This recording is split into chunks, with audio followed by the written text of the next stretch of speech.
గురువుగారి కన్నా చాలా విశిష్టమైన వ్యక్తి అన్నవారు వేరొకరు ఉండరు. ఎందుకనంటే గురువుగారు చేసే ఉపకారం తల్లిదండ్రులు చేసే ఉపకారం కన్నా గొప్పది. శరీరాన్ని ఇస్తారు తల్లిదండ్రులు, జ్ఞానాన్ని ఇస్తాడు గురువు. ఆవు ఎక్కడెక్కడో తిరిగి పచ్చిగడ్డి తింటుంది, ఎక్కడో కాలవలో ప్రవహించే నీళ్లు తాగుతుంది. తాగి కమ్మటి తెల్లటి పాలు తయారు చేసి సాయంకాలం తన శిరముల ద్వారా అందిస్తుంది. ఆ పాలు తాగిన కారణం చేత చంటి పిల్లలు కూడా బ్రతుకుతారు. అట్లా ఆవు గడ్డి తిని ఎవ్వరికీ అక్కర్లేని నీళ్లు తాగి పాలగా మార్చి ఇచ్చి లోకాన్ని రక్షించినట్టే తాను కష్టపడి ఎన్నో విషయాలు చదువుకుని తెలుసుకొని జ్ఞాపకం పెట్టుకుని చెప్పమని అడగగానే ఉదారంగా పరమ ప్రేమతో చెప్పేటటువంటి గురువుగారి కన్నా గొప్ప వ్యక్తి లోకంలో ఇంకొకడు ఉండడు.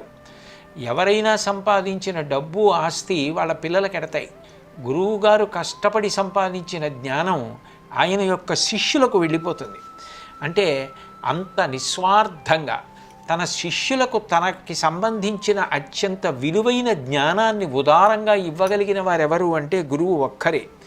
అబ్దుల్ కలాం గారు ఇండామిటబుల్ స్పిరిట్ అన్న పుస్తకంలో గురువుల యొక్క వైభవం గురించి చెప్తూ, teachers are the backbone of any country, the pillar upon which all aspirations of the country are converted into realities అంటారు. అంటే నిజానికి ఒక దేశానికి మూలస్తంభం ఎవరు అంటే ఉపాధ్యాయులు, గురువులే. ఆ గురువులు చెప్పిన మాటల వలన ప్రభావితులైనటువంటి పిల్లలు వృద్ధిలోకి వచ్చి ఒక దేశం యొక్క ఆశయాలు ఆచరణాత్మకం కావడానికి, అవి సాధింపబడడానికి కారణమవుతున్నారు. సెప్టెంబర్ 5వ తారీఖు సర్వేపల్లి రాధాకృష్ణన్ గారి పుట్టినరోజు. ఆయన అధ్యాపకుడిగా తన జీవితాన్ని ప్రారంభించి భారత రాష్ట్రపతి స్థానం వరకు ఎదిగారు. ఆయన పుట్టినరోజు నాడు ఎవరైనా ఆయన దగ్గరికి వెడితే ఆయన నా పుట్టినరోజుగా వద్దు, దీనిని గురువుల పుట్టినరోజుగా చెయ్యండి అని చెప్తుండేవారు. అంటే గురువు యొక్క స్థానం ఎంత గొప్పదో అర్థమవుతుంది. భారతదేశంలో ప్రాతస్మరణీయులైనటువంటి గొప్ప గొప్ప నాయకుల్లో బిఆర్ అంబేద్కర్ గారు ఒకరు. ఆయన అసలు పేరు భీమ్రావ్.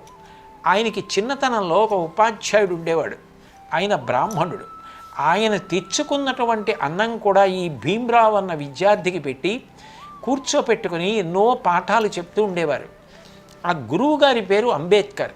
ఈ భీమ్రావ్ పెరిగి పెద్దవాడై చాలా గొప్ప నాయకుడిగా తయారైన తర్వాత గురువుగారి మీదున్న గౌరవం చేత ఆయన పేరుని తన పేరులోకి కలుపుకొని భీమ్రావ్ అంబేద్కర్ అయ్యారు.